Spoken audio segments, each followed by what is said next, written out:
गुरु ब्रह्मा गुरु विष्णु गुरु देवो महेश्वर गुरु साक्षात् परब्रह्म तस्मै श्री गुरुवे नमः। ओम भवताप प्रणाशिने आनंद घनमूर्ते ज्ञान भक्ति प्रदायिने मातः तुभ्यं नमो नमः। जय मां। तो फिर वो कहती है कि इसी के बाद ये सब अपने आप हो जाता था, आदि आदि आदि अंदर से सब आता था और शरीर इसका साथ देता था। ने समझो इस प्रकार का आसन हम देखते हैं, आसन हो रहा है तो ये कैसे कि इस प्रकार से अंदर से जो आता है उसी के साथ शरीर दे रहा है। समझो, मैंने किसी को मैं कह रहा हूं कि ये ऐसा करो, हाथ उठाओ ऊपर, उसी को अनुसरण करके मैंने हाथ उठाया, उसी के ऊपर तो उसी के प्रकार अंतरंग का, अंतरंग इसलिए मैं समझने के लिए शब्द का उपयोग कर रहा हूं। अंतरंग में जो उदित होगा उसी के लिए शरीर साथ दे रहा, माने उसी के अनुसार हो रहा, करने का कुछ भी भाग नहीं, इन्हें आप सब आगे करते हैं। इसके बाद मां कहती है और ये शरीर ये सब साक्षी भाव से देखता रहता था। तो देखने वाला अन्य कोई नहीं, स्वयं साक्षी, शरीर से बिल्कुल अलग, भाव ही नहीं उसका। अंतरंग की प्रवृत्ति को शरीर साथ दे रहा है और ये साक्षी रूप से शरीर देख रहा है। आगे कहते कि प्रातः काल जब ये शरीर उठता था, ये पूरे रात भर ये सब चलेगा। प्रातः काल में जब ये शरीर उठता था तब आनंद की लहर दौड़ती थी।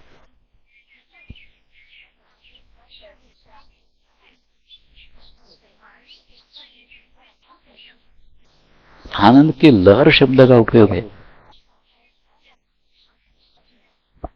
आनंद होता था ऐसा नहीं, लहर में एक भाव है,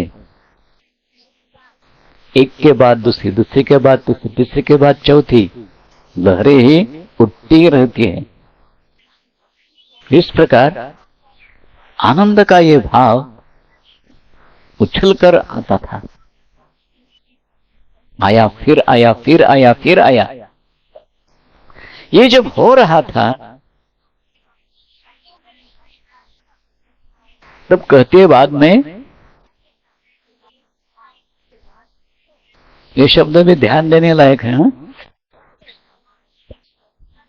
कैसे प्रकाशित होता था यह भाव आनंद का? मां कहते लोभ की तरह। इसका क्या अर्थ हो सकता है?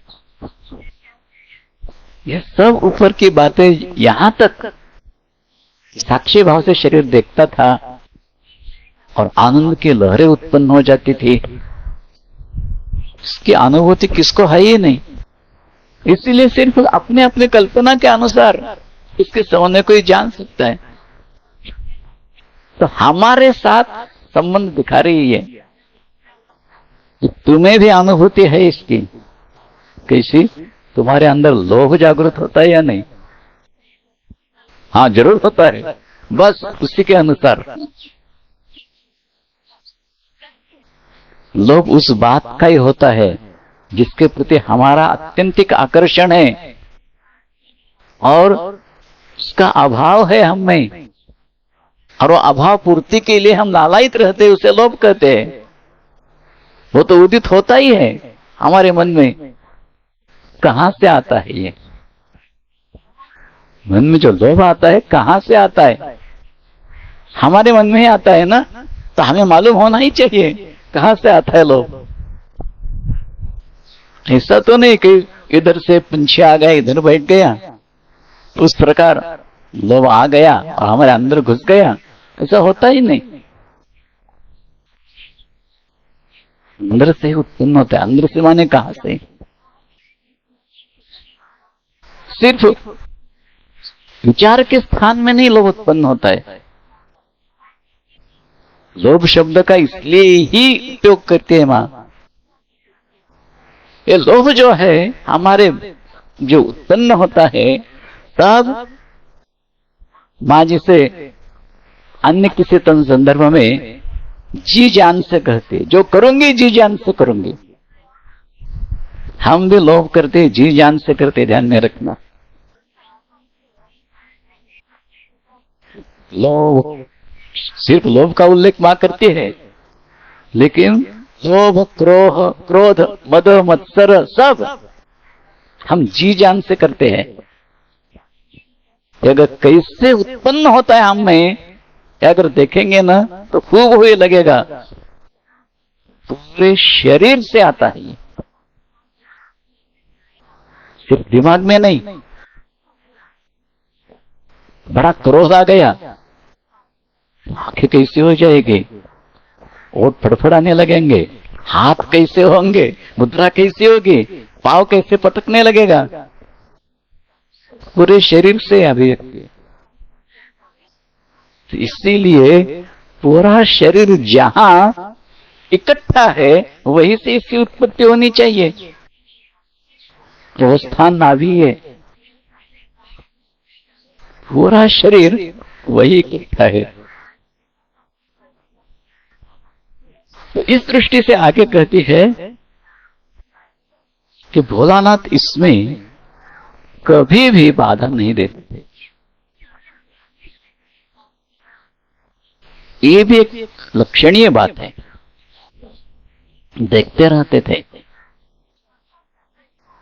हाँ, कभी कभी सो जाते थे, हर एक दिन देखते रहते थे ऐसी बात नहीं थी, लेकिन जब देखते रहते थे तो बाधा नहीं देते थे। बाधा देना माने क्या? एक तो कह सकते थे कि सब बंद करो, चुपचाप सो जाओ, ये दिया जला रही है तो हमें नींद नहीं आती है, सो जाओ चुपचाप, कुछ टकपटक नहीं करना इधर। ये भी बाधा हो सकती है। अथवा बाधा नहीं देते थे। इसमें बाधा कौन सी आ सकती थी? सिर्फ एक ही, मां भोलानाथ जी की आज्ञा का पालन करती ही रहती थी। चाहे वो उनके ख्याल के विरुद्ध हो तो भी करती थी, लेकिन शरीर ऐसा बन जाता था विकल कि घबरा कर भोलानाथ जी को फिर जो मां कहते वही करने के लिए बाध्य होना पड़ता था, लेकिन पालन करती थी। इसी प्रकार इनके अंतरंग में अगर ये भाव आता था कि ये नहीं होना चाहिए, तब उसी का पालन हो जाता था। ये हो रहा है किसी विशिष्ट हेतु से हो रहा है, तो उसी के लिए होने देते हैं, क्योंकि वो ऐसी अवस्था में है, ये क्यों हो रहा है ये जानते हैं, निश्चित रूप से जानते होंगे। अवस्था तो ऊंची है ही, दूसरा कोई नहीं जान सकता था, सिर्फ वही जान सकते थे। इसीलिए उसी को देखते रहते थे। इसीलिए मां कहती कि भोलानाथ बाधा नहीं देते थे। ओम भवताप प्रणाशिने आनंद घनमूर्ते ज्ञान भक्ति प्रदायिने मातर् नमो नमः। जय मां।